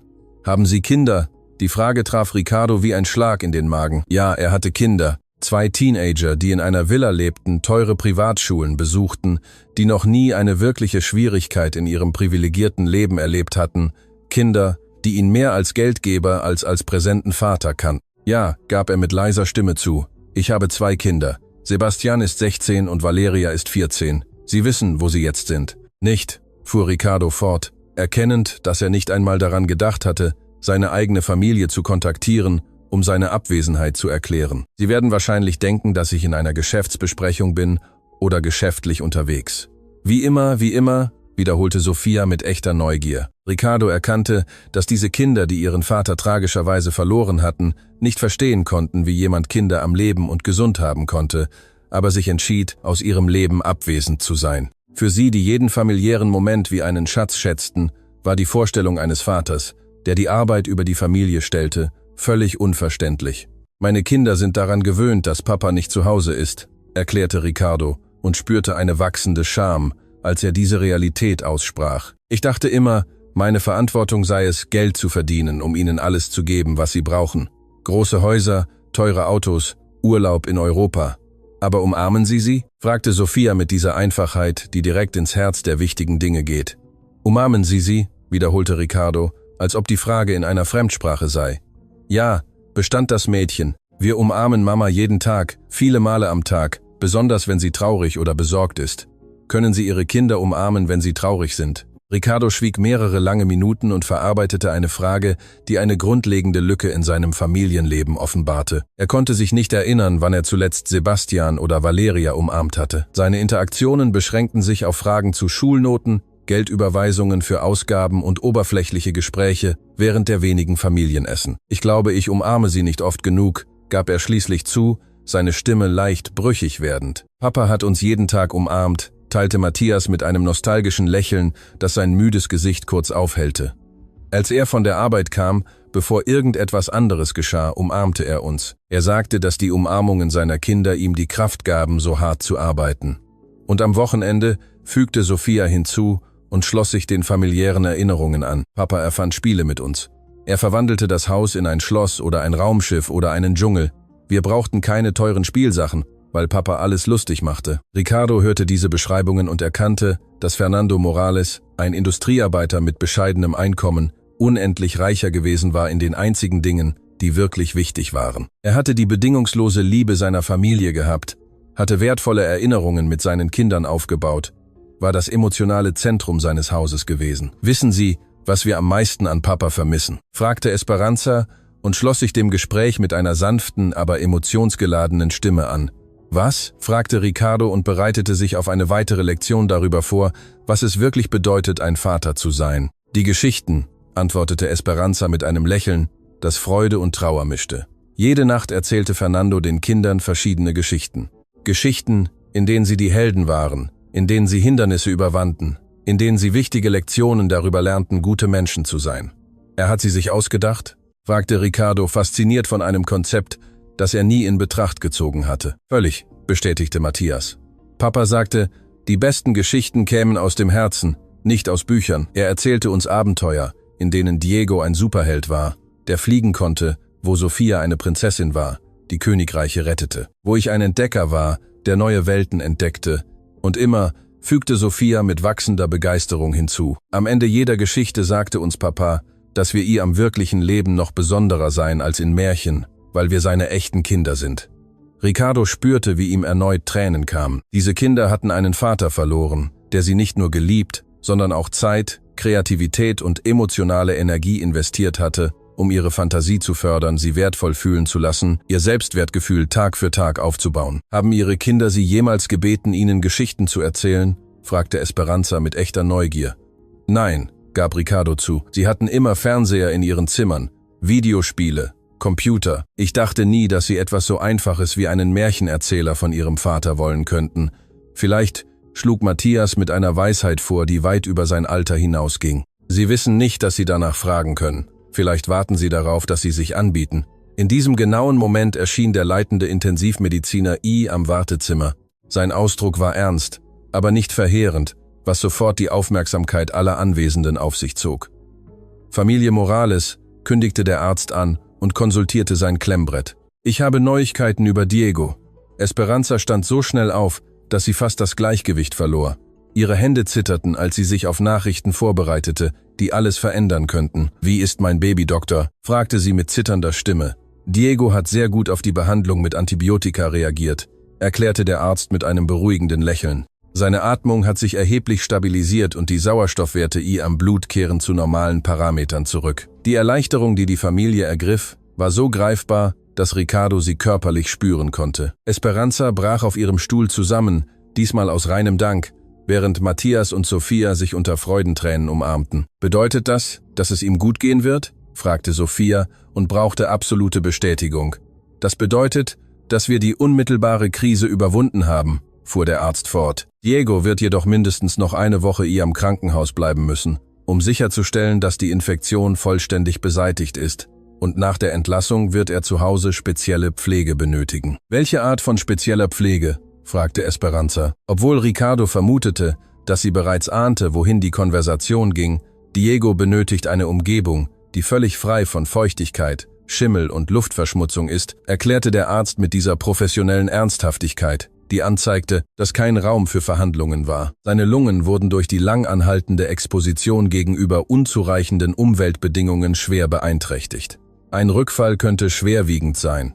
Die darauf folgende Stille war verheerend. Jeder am Raum wusste, dass das verlassene Haus, in dem die Familie Morales lebte, diese Anforderungen bei weitem nicht erfüllte. Tatsächlich war es genau die Art von Umgebung, die Diego gefährden könnte, wenn er dorthin zurückkehrte. »Doktor«, sagte Ricardo und erhob sich entschlossen, welche Art von Wohnraum wäre ideal für Diegos Genesung? Ein Haus mit angemessenem Heiz- und Lüftungssystem, ohne Feuchtigkeitsprobleme, vorzugsweise mit Luftreinigern und definitiv ohne Exposition gegenüber Schimmel oder beschädigten Baumaterialien, antwortete der Arzt und beschrieb, am Grunde alles Gegenteil von dort, wo die Familie lebte. »Verstanden«, sagte Ricardo fest. »Das wird kein Problem sein.« »Herr Balmont«, unterbrach Esperanza und verstand sofort die Auswirkungen dieser Worte. »Ich kann nicht zulassen, dass Sie mehr tun, als Sie bereits getan haben. Das Krankenhaus, die Medikamente, es ist schon zu viel.« »Esperanza«, antwortete Ricardo und blickte ihr direkt in die Augen. »Ihr Sohn hat fast gelitten, weil meine Unternehmensfahrlässigkeit seinen Vater getötet und sie gezwungen hat, unter Bedingungen zu leben, die kein Mensch ertragen sollte. Was ich anbiete, ist keine Wohltätigkeit, es ist Gerechtigkeit. Aber ein Haus wie das der Doktor beschreibt, muss ein Vermögen kosten«, protestierte Esperanza. »Ich kann so etwas von Ihnen nicht annehmen.« »Warum nicht?«, fragte Sophia mit dieser einfachen Logik von Kindern. »Wenn der Herr Geld hat und wir ein Haus brauchen, damit Diego nicht krank wird, warum kann er uns nicht helfen?« »Warum, meine Liebe?«, erklärte Esperanza geduldig. »Wenn jemand dir etwas sehr Großes gibt, kann er dich danach um Dinge bitten, die du vielleicht nicht geben kannst.« Ricardo spürte, wie diese Worte ihn wie eine Ohrfeige trafen. Esperanza hatte recht, misstrauisch zu sein. In ihrer Geschäftswelt hatten alle Gefälligkeiten Bedingungen. Alle Hilfen hatten versteckte Kosten. Alle Großzügigkeiten waren getarnte Investitionen. »Esperanza«, sagte Ricardo mit einer Emotion, die er noch nie zuvor in beruflichen Kontexten gezeigt hatte. »Das Einzige, was ich am Gegenzug will, ist die Gelegenheit, ein besserer Mann zu werden, als ich bisher war. Die Gelegenheit, Fernandos Andenken zu ehren, indem ich für seine Kinder tue, was er getan hätte, wenn ich mit der Arbeitssicherheit nicht so unverantwortlich gewesen wäre.« »Meinen Sie das ernst?«, fragte Matthias und untersuchte Ricardos Gesicht mit dieser Fähigkeit von Kindern, Aufrichtigkeit oder Falschheit bei Erwachsenen zu erkennen. »Ernst«, bestätigte Ricardo. »Und außerdem möchte ich Sie um einen Gefallen bitten.« »Was für einen Gefallen?«, fragte Sophia neugierig. »Ich möchte, dass Sie mir beibringen, wie ich der Vater werde, der Fernando war«, sagte Ricardo. Seine Stimme brach vor Emotionen. »Ich möchte lernen, Geschichten für meine Kinder zu erzählen, sie zu umarmen, wenn sie traurig sind, ihnen das Gefühl zu geben, wichtiger zu sein als jede Geschäftsbesprechung.« »Wirklich?«, fragte Esperanza, überrascht von einer Bitte, die sie nie hätte vorhersehen können. »Wirklich«, bestätigte Ricardo. »Ihr habt den besten Vater der Welt verloren, aber seine Erinnerungen können mir helfen, ein besserer Vater für meine eigenen Kinder zu werden. Das wäre die beste Bezahlung, die ihr mir geben könntet.« Zum ersten Mal seit Beginn dieser langen Nacht der Enthüllungen lächelte Esperanza mit echter Hoffnung. »Ich glaube«, sagte sie schließlich, »dass Fernando sehr stolz wäre zu wissen, dass sein Vermächtnis einer anderen Familie helfen wird, sich selbst zu finden.« 3 Tage nach dem Versprechen am Krankenhaus stand Ricardo Balmont vor einem wunderschönen zweistöckigen Haus in der Wohngegend Los Jardines, die Schlüssel in der einen Hand und einen Kaufvertrag in der anderen. Es war keine impulsive Entscheidung gewesen. Er hatte 72 Stunden damit verbracht, jedes Detail akribisch zu recherchieren, um die perfekte Unterkunft für die Familie Morales zu finden. Das Haus hatte alles, was der Arzt für Diegos Genesung angegeben hatte. Zentralheizung, Luftreiniger in jedem Zimmer, große Fenster, die viel natürliches Licht hereinließen. Und vor allem war es erst vor 2 Jahren mit Materialien gebaut worden, die völlig frei von Feuchtigkeit und Schimmel waren, aber Ricardo war über die medizinischen Anforderungen hinausgegangen. Das Anwesen verfügte über 4 geräumige Schlafzimmer, 2 vollständige Badezimmer eine moderne Küche mit neuen Geräten und vor allem einen Hinterhof, in dem die Kinder sicher spielen konnten, und es lag in einer Gegend mit ausgezeichneten öffentlichen Schulen. Es war genau die Art von Zuhause, die Fernando Morales seiner Familie hätte bieten wollen. »Sind Sie sich da sicher, Herr Balmon?« fragte Maria Elena Vega, die Maklerin, die den Expresskauf abgewickelt hatte. »Das ist eine sehr großzügige, aber auch sehr kostspielige Entscheidung. Dieses Anwesen ist mehr wert, als viele Menschen in 10 Jahren verdienen.« »Ich bin mir absolut sicher«, antwortete Ricardo ohne zu zögern. »Außerdem ist es keine Großzügigkeit, es ist längst überfällige Gerechtigkeit.« Während er auf die Ankunft der Familie Morales wartete, dachte Ricardo über die außergewöhnlichen Veränderungen nach, die sich in den letzten 3 Tagen in seinem Leben ereignet hatten. Er hatte wichtige Besprechungen abgesagt, Geschäftsentscheidungen delegiert, die er normalerweise als entscheidend angesehen hätte, und zum ersten Mal seit Jahren die Bedürfnisse anderer Menschen über seine eigenen finanziellen Ambitionen gestellt. Noch wichtiger war, dass er das ehrlichste Gespräch seines Lebens mit seinen eigenen Kindern geführt hatte. Am Abend zuvor war er zum ersten Mal seit Monaten vor 20 Uhr in seiner Villa angekommen. Sebastian und Valeria aßen zu Abend, wie es ihre übliche Routine war, während er normalerweise bis spät arbeitete oder an Geschäftsveranstaltungen teilnahm. »Papa«, hatte Valeria gesagt, »überrascht, ihn unter der Woche zu sehen. Ist alles in Ordnung hier am Unternehmen? Wir hatten nicht erwartet, Sie bis zum Wochenende zu sehen.« Diese Worte hatten ihm das Herz gebrochen. Seine eigenen Kinder waren überrascht, ihn unter der Woche zu Hause zu sehen, als ob seine väterliche Anwesenheit ein außergewöhnliches Ereignis wäre, das nur gelegentlich vorkam. »Ich muss euch etwas sehr Wichtiges erzählen«, hatte er gesagt, und sich zum ersten Mal seit Monaten mit ihnen hingesetzt. »Und ich muss euch um Verzeihung bitten für die Art von Vater, die ich bisher war.« In den nächsten 2 Stunden hatte er ihnen die ganze Geschichte erzählt. Esperanza, das verlassene Haus, Diego I. am Krankenhaus, Fernandos Tod bei einem seiner Bauprojekte und die verheerende Lektion darüber, was es wirklich bedeutet, ein präsenter Vater zu sein. »Papa«, hatte Sebastian mit einer Reife gesagt, die ihn überraschte, »wir wissen, dass Sie viel arbeiten, um uns ein gutes Leben zu ermöglichen.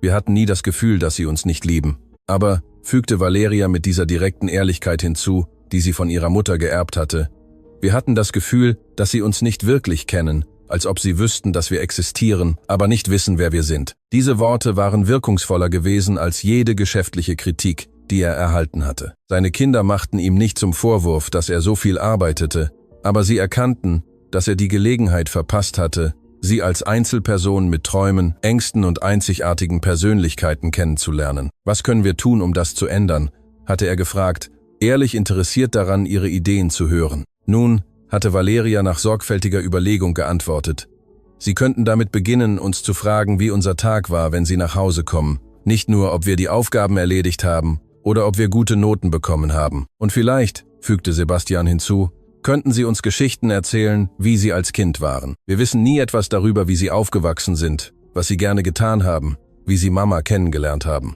Ricardo hatte versprochen, dass sich all das ändern würde und hatte an diesem Abend damit begonnen, ihnen von seiner eigenen Kindheit zu erzählen, von den Fehlern, die er bei der Priorisierung des finanziellen Erfolgs über menschliche Beziehungen gemacht hatte und davon, wie eine Familie in der Krise ihm Lektionen übermittelt hatte, die keine Business School anbieten konnte. Jetzt vor dem neuen Haus der Familie Morales stehend, empfand Ricardo eine Mischung aus Nervosität und Aufregung, die er seit seiner Jugend als Unternehmer, der sein erstes Unternehmen aufbaute, nicht mehr erlebt hatte. Aber dieses Mal würde der Erfolg nicht in wirtschaftlichen Gewinnen gemessen, sondern am Lächeln einer Mutter, die ihren Kindern endlich ein würdevolles Zuhause bieten konnte. Das Taxi stoppte genau um 14 Uhr vor dem Haus, wie vereinbart. Diego war an diesem Morgen aus dem Krankenhaus entlassen worden, und obwohl er immer noch zerbrechlich aussah, hatten seine Wangen etwas von der gesunden rosafarbenen Farbe der Kindheit zurückgewonnen. Esperanza stieg zuerst aus dem Fahrzeug, gefolgt von Matthias, der Diego vorsichtig half auszusteigen,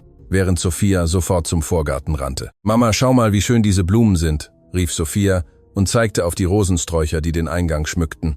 »Und da ist eine Schaukel an diesem Baum. Sophia, fass nichts an«, ermahnte Esperanza automatisch mit der Vorsicht von jemandem, der gelernt hatte, nicht zu viel vom Leben zu erwarten.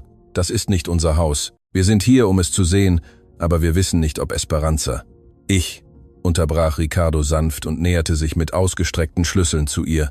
»Das ist ihr Haus, komplett ihr.« Die darauf folgende Stille war so tief, dass man das Geräusch des Windes hören konnte, der die Blätter des Baumes bewegte, an dem tatsächlich eine Schaukel installiert war. Esperanza blickte auf die Schlüssel, als wären sie magische Gegenstände, die verschwinden könnten, wenn sie berührte.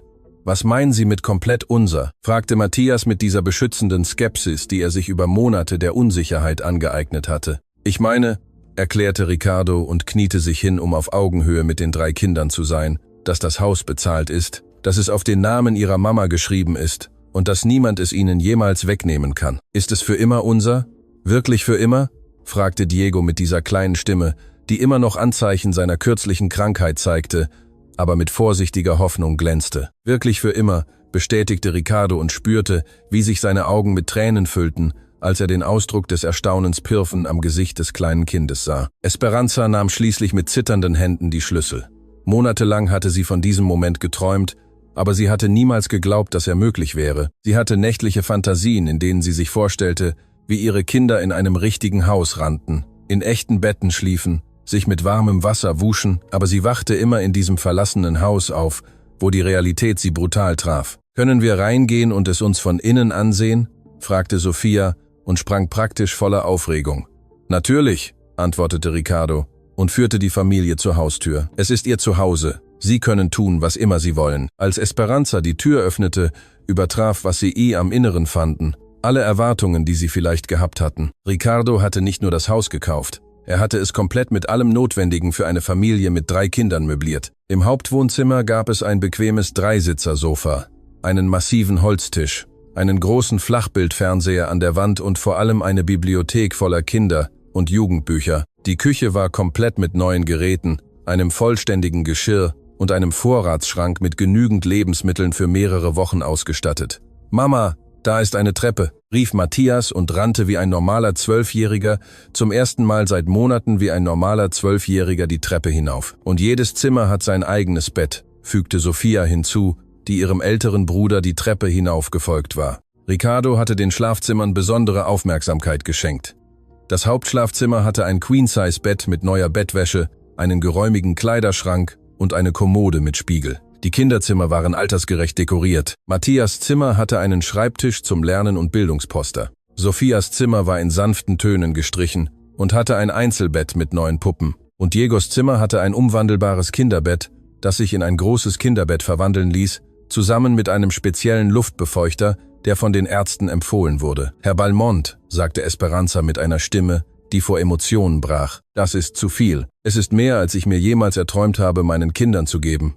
Ich weiß nicht, wie wir es ihnen eines Tages zurückzahlen können.« »Esperanza«, antwortete Ricardo und setzte sich neben sie auf das neue Sofa. »Erinnerst du dich, was du mir am Krankenhaus gesagt hast, warum du dich entschieden hast, für mich zu arbeiten, anstatt Rache zu suchen? Weil Rache meine Kinder nicht ernähren würde«, wiederholte Esperanza. Wie Sie sagen, erinnerte sie sich an ihre eigenen Worte. »Genau«, fuhr Ricardo fort. »Nun, dieses Haus ist keine Rache dafür, was meine Firma Fernando angetan hat. Dieses Haus ist meine Art, sein Andenken zu ehren, indem ich sicherstelle, dass seine Kinder die Chancen bekommen, die er ihnen geben wollte.« »Mama, komm und sieh dir mein Zimmer an«, rief Diego von oben, seine Stimme voller einer Freude, die sie seit Monaten nicht mehr gehört hatten. Als sie in den 2. Stock hinaufgingen, fanden sie die 3 Kinder vor, die ihre neuen Zimmer mit Ausdrücken purer Verblüffung erkundeten. Diego hatte entdeckt, dass sein Bett Seitengitter hatte, um Stürze zu verhindern, die aber auch entfernt werden konnten, wenn er älter war. Sophia umarmte eine neue Puppe, die sie auf ihrem Bett gefunden hatte. Matthias überprüfte die Bücher auf seinem Schreibtisch, Bücher, die seinem Alter und Bildungsniveau entsprachen. »Darf ich wirklich all diese Bücher behalten?« fragte Matthias und hielt eine Enzyklopädie der Naturwissenschaften. »Sie gehören Ihnen«, bestätigte Ricardo. »Und unten in der Familienbibliothek gibt es noch mehr Bücher. Ich dachte, vielleicht würdest du gerne Geschichten für deine Geschwister lesen, wie dein Vater es tat.« Matthias' Augen füllten sich mit Tränen. Monatelang hatte er aus Notwendigkeit die Verantwortung von Erwachsenen übernommen, aber jetzt wurde ihm die Möglichkeit geboten, unter normalen Umständen ein älterer Bruder zu sein, Diego und Sophia aus Liebe zu versorgen, anstatt aus Verzweiflung. »Herr Balmont«, sagte Matthias mit einer Ernsthaftigkeit, die bewegte, »darf ich Sie etwas fragen?« »Natürlich. Wissen Ihre Kinder, was Sie für uns tun?« Die Frage überraschte Ricardo, denn sie zeigte, dass Matthias nicht nur an seine eigene Familie dachte, sondern daran, wie sich diese Handlungen auf andere auswirken könnten. »Ja«, antwortete Ricardo. »Ich habe Ihnen die ganze Geschichte erzählt, und Sie wissen, dass Sie mir wichtige Lektionen darüber beigebracht haben, was es bedeutet, eine Familie zu sein.« »Welche Art von Lektionen?« fragte Sophia und schloss sich mit dieser natürlichen Neugier von Kindern dem Gespräch an. Sie haben mir beigebracht, dass es wichtiger ist, Kinder zu umarmen, als ihnen teure Dinge zu kaufen, erklärte Ricardo. Sie haben mir beigebracht, dass es wertvoller ist, zu Hause Geschichten zu erzählen, als bis spät zu arbeiten. Sie haben mir beigebracht, dass es wichtiger ist, die Träume meiner Kinder zu kennen, als mehr Geld zu verdienen. Werden Sie Ihre Kinder öfter umarmen? Fragte Diego mit dieser direkten Unschuld, die nur kleine Kinder besitzen. Ich habe schon angefangen, bestätigte Ricardo mit einem ehrlichen Lächeln. Letzte Nacht habe ich Sebastian und Valeria zum ersten Mal seit Monaten umarmt. Und wissen Sie, was ich herausgefunden habe? Was? Fragten alle 3 Kinder gleichzeitig. Dass sie diese Umarmungen auch brauchten, aber nicht wussten, wie sie mich danach fragen sollten. Esperanza, die dieses Gespräch beobachtet hatte, während sie das Hauptbadezimmer mit seiner neuen Dusche und Warmwasser erkundete, trat mit Tränen in den Augen zur Gruppe. Herr Balmón, sagte sie mit einer Stimme, die von Emotionen geladen war. Fernando wäre sehr stolz zu wissen, dass seine Geschichte einer anderen Familie hilft, sich selbst zu finden. Glauben Sie wirklich? Fragte Ricardo, der diese Bestätigung wirklich brauchte. Völlig, antwortete Esperanza ohne zu zögern. Fernando sagte immer, dass Tragödien nur dann Sinn ergeben, wenn wir sie in Gelegenheiten verwandelten, um die Welt ein kleines bisschen besser zu machen. Mama, sagte Sofia plötzlich, können wir den Herrn Balmón und seine Kinder eines Tages zum Abendessen hierher einladen, damit wir uns kennenlernen und ihnen vielleicht einige der Spiele zeigen können, die Papa uns beigebracht hat. Der Vorschlag überraschte Ricardo völlig. Diese Kinder, die so viel verloren hatten, die so viel wegen der Nachlässigkeit seines Unternehmens gelitten hatten, boten nun an, ihr neues Glück mit seiner Familie zu teilen. Es war ein Grad an Großzügigkeit und Vergebung, der ihn tief bewegte. Das würde ich sehr gerne tun, antwortete Ricardo, und ich bin sicher, dass Sebastian und Valeria sie auch gerne kennenlernen würden. Können wir ihnen zeigen, wie Papa uns beigebracht hat, Theater zu machen? Rief Sofia mit wachsender Begeisterung. Und Matthias kann ihnen einige der Geschichten erzählen, die Papa uns erfunden hat. Und Diego kann ihnen seine Lieblingslieder beibringen, fügte Matthias hinzu und trug sein jüngstes Geschwister mit dieser schützenden Zärtlichkeit, die er sich in den schwierigen Monaten angeeignet hatte. Ricardo beobachtete diese spontane Planung eines Familientreffens und erkannte, dass er etwas Außergewöhnliches erlebte. Diese Kinder dachten nicht in Begriffen von uns gegen sie oder arm gegen reich. Sie dachten einfach in Begriffen von Familien, die sich gegenseitig helfen können, glücklicher zu sein. Es gibt noch eine Sache, die ich Ihnen zeigen möchte, sagte Ricardo und führte die Familie zum Fenster des Hauptschlafzimmers mit Blick auf den Hinterhof. Im Hof gab es etwas, das tagelange Sonderplanung gekostet hatte, ein kleines Hochbeet mit fruchtbarer Erde, kindgerechten Gartengeräten und Samen von Gemüse und Kräutern, die die Familie gemeinsam anbauen konnte. Fernando wollte seinen Kindern schon immer beibringen, ihr eigenes Essen anzubauen, erklärte Ricardo. Esperanza hat mir am Krankenhaus erzählt, dass er davon sprach, einen Garten zu haben, wo sie lernen könnten, woher echtes Essen kommt. Hat Papa das gesagt? Fragte Matthias, überrascht, dass Ricardo so intime Details über die Träume seines Vaters kannte. Ihre Mama hat es mir erzählt, erklärte Ricardo. Und ich dachte, vielleicht könnt ihr es mir auch beibringen.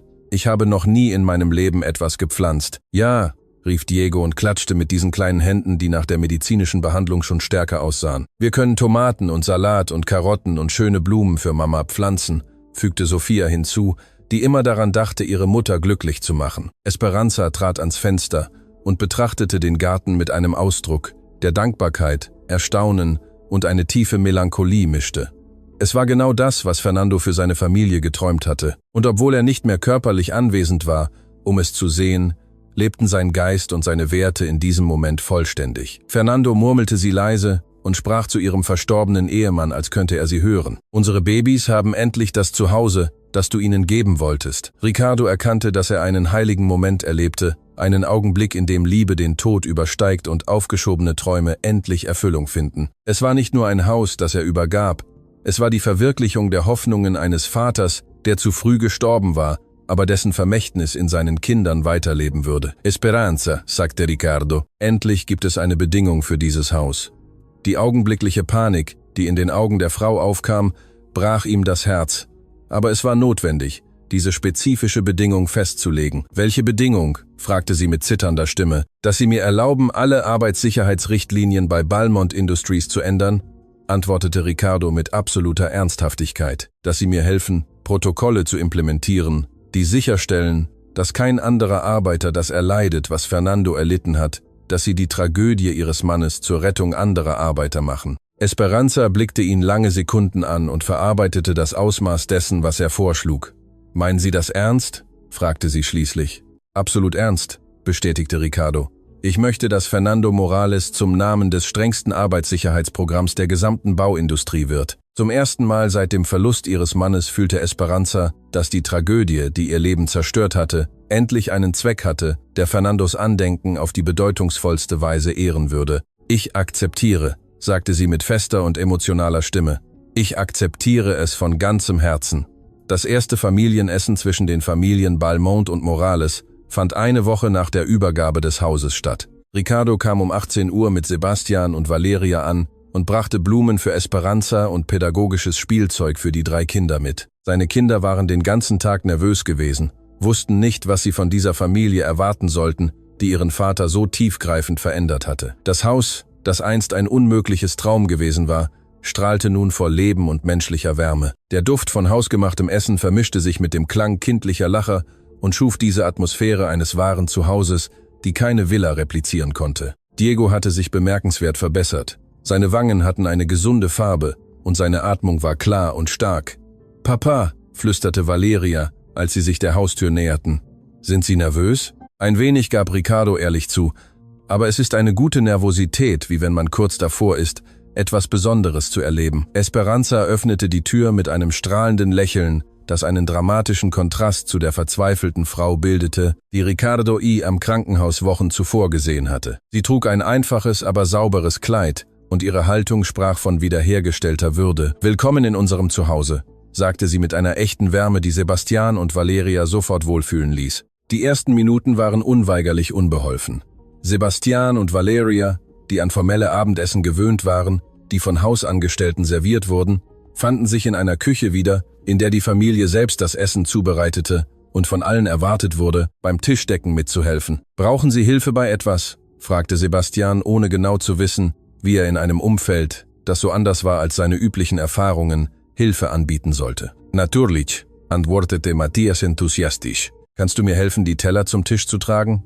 In unserer Familie helfen alle bei allem mit.« Valeria beobachtete fasziniert, wie Sofia Diego half, sich vor dem Essen die Hände zu waschen, wie Matthias überprüfte, ob alles fertig war, wie Esperanza die Aktivitäten mit einer Effizienz koordinierte, die aus Liebe und nicht aus Starrheit geboren war.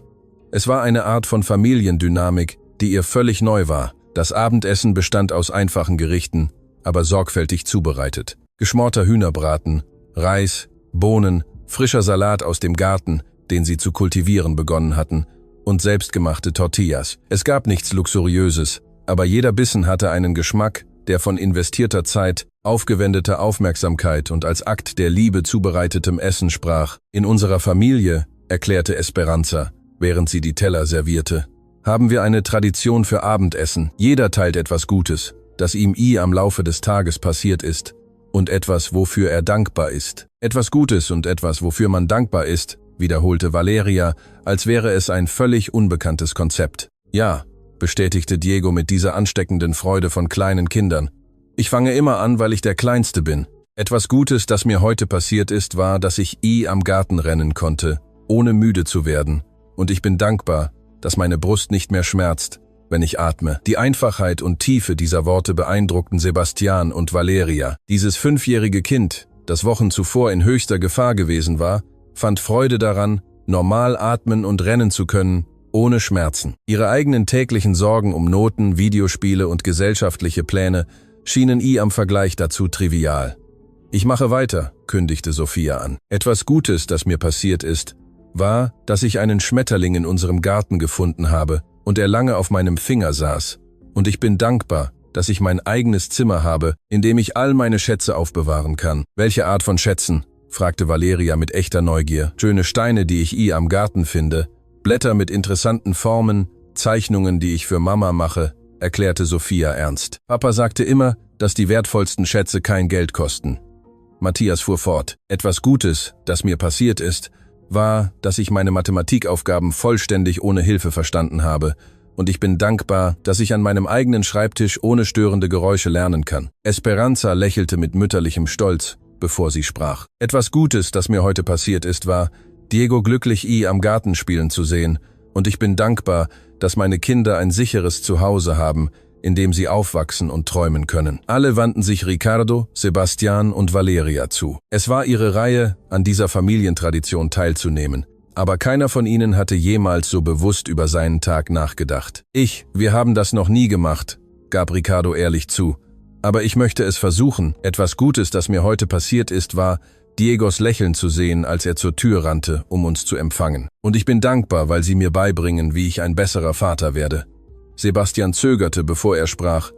Etwas Gutes. Ich glaube, etwas Gutes, das mir passiert ist, war, Matthias kennenzulernen und zu erkennen, dass es Menschen in meinem Alter gibt, die viel reifer und verantwortungsbewusster sind als ich. Und ich bin dankbar, weil Papa anfängt, mehr Zeit mit uns zu verbringen. Valeria war die Letzte. Etwas Gutes, das mir passiert ist, war, Sophia zu sehen, wie sie sich um Diego kümmert. Es hat mich darüber nachdenken lassen, wie ich eine bessere ältere Schwester sein kann. Und ich bin dankbar, dass diese Familie mir zeigt, was es wirklich bedeutet, einander zu lieben. Die darauf folgende Stille war voller Wärme und Verbundenheit. Es war offensichtlich, dass etwas Grundlegendes in der Dynamik beider Familien zu verändern begonnen hatte.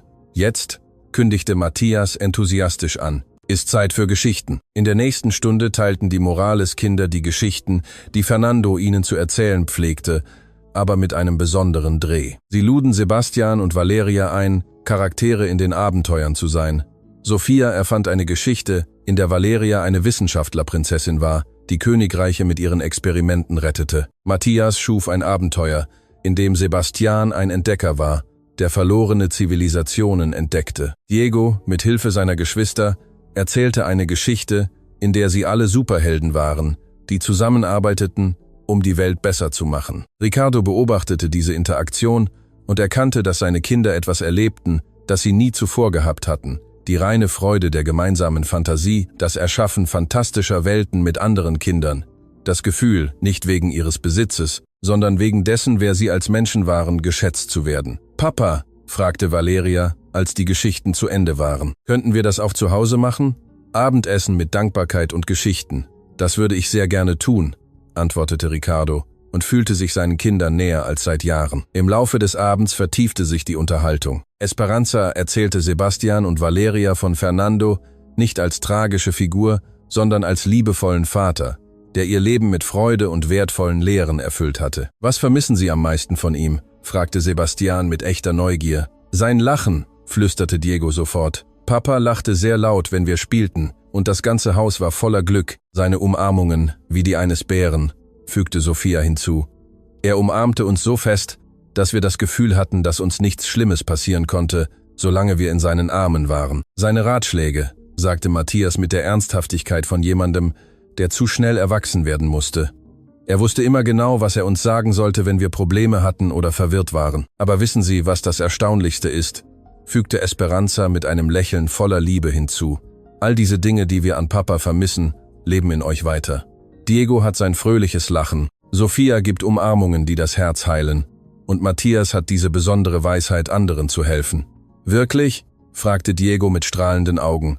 »Absolut«, bestätigte seine Mutter. »Papa lebt durch euch jeden Tag.« Diese Unterhaltung hatte tiefgreifende Auswirkungen auf Sebastian und Valeria. Sie erkannten, dass sie die Anwesenheit ihres Vaters für selbstverständlich hielten, ohne die Gelegenheiten zu schätzen, Erinnerungen und bedeutsame Verbindungen zu schaffen, solange es noch möglich war. »Papa«, sagte Sebastian später an diesem Abend auf dem Heimweg, »wir könnten anfangen, am Wochenende Dinge zusammen zu unternehmen, keine teuren Dinge, sondern Dinge wie die Matthias Vater mit ihnen gemacht hat.« »Was für Dinge hast du am Sinn?«, fragte Ricardo, aufgeregt über diese Initiative seines Sohnes. »Vielleicht könnten wir lernen, zusammen zu kochen«, schlug Valeria vor, «durch Projekte am Garten machen oder einfach nur zusammensitzen und reden, ohne Fernseher oder Telefone.« »Das klingt perfekt«, antwortete Ricardo und spürte, wie sich sein Herz mit einer Freude füllte, die kein geschäftlicher Erfolg ihm je verschafft hatte. 3 Wochen später war Ricardo in seinem Büro, aber diesmal nicht bis spät in die Nacht arbeitend.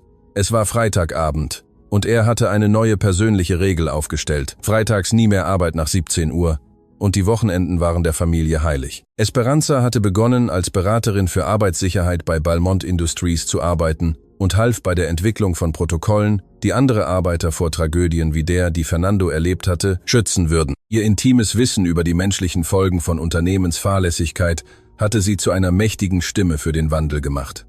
»Herr Balmon«, sagte Esperanza und betrat sein Büro mit einem Ordner voller Dokumente. »Ich habe den Abschlussbericht über die neuen Sicherheitsmaßnahmen des Fernando Morales-Programms. In den letzten Wochen hatten sie zusammengearbeitet, um die strengsten Arbeitssicherheitsstandards der Branche zu implementieren, Schutzausrüstung von höchster Qualität, obligatorische tägliche Inspektionen, umfassende Schulungen für alle Arbeiter und einen Notfallfonds für die Familien von Arbeitern, die bei der Arbeit verletzt wurden.« »Was sind die Ergebnisse?« fragte Ricardo, obwohl er die Antwort bereits aus den wöchentlichen Berichten kannte. 0 Arbeitsunfälle bei all unseren Baustellen in den letzten 3 Wochen, berichtete Esperanza mit offensichtlichem Stolz. Die Arbeiter sagen, dass sie sich sicherer und wertgeschätzter fühlen als je zuvor. Und die finanziellen Auswirkungen.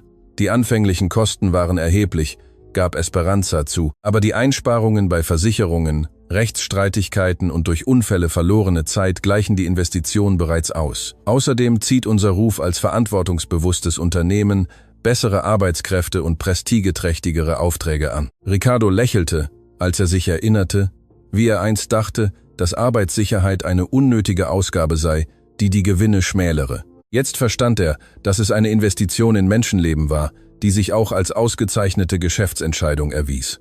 »Esperanza«, sagte er und schloss den Ordner. »Darf ich Sie etwas Persönliches fragen?« »Natürlich. Haben Sie jemals das Gefühl, dass Fernando stolz darauf wäre, was wir erreicht haben?« Esperanza lächelte mit dieser Gelassenheit, die sie sich in den Monaten der Heilung angeeignet hatte. »Jeden Tag, besonders wenn ich sehe, dass andere Arbeiter sicher zu ihren Familien zurückkehren, wissend, dass ihre Kinder nicht das durchmachen, was meine Kinder durchgemacht haben. Und Ihre Kinder? Wie passen sie sich all den Veränderungen an? Diego ist wieder völlig gesund. Die Ärzte sagen, dass keine Spuren der Atemwegsinfektion vorhanden sind«, berichtete Esperanza mit mütterlicher Freude. »Sofia blüht in ihrer neuen Schule auf. Ihre Lehrer sagen, sie sei ein brillantes und mitfühlendes Mädchen. Und Matthias? Was ist mit Matthias? Matthias überrascht mich jeden Tag«, fuhr Esperanza mit Stolz fort. Er hat angefangen, davon zu sprechen, später Bauingenieurwesen zu studieren. Er will Gebäude entwerfen, die für alle Arbeiter vollkommen sicher sind. Er will, dass der Name Morales für sicheres Bauen steht, wie er es von seinem Vater gelernt hat, und dass sie helfen, das zu beenden, erklärte Esperanza. Möchte er, dass der Name Morales für sicheres Bauen steht? Ricardo spürte, wie sich seine Augen mit Tränen füllten.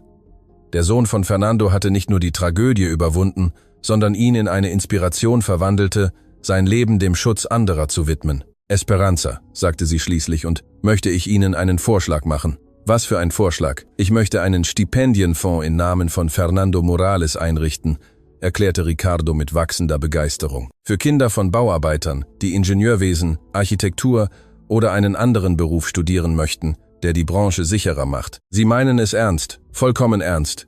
Und ich möchte, dass Sie diesen Fonds verwalten«, fuhr Ricardo fort. »Wer wäre besser geeignet als die Witwe von Fernando, um zu entscheiden, welche jungen Menschen die Chance verdienen, Tragödien in Lösungen zu verwandeln?« Esperanza war mehrere Minuten lang sprachlos und verarbeitete das Ausmaß dessen, was Ricardo vorschlug. »Wissen Sie, was das bedeutet?«, fragte sie schließlich.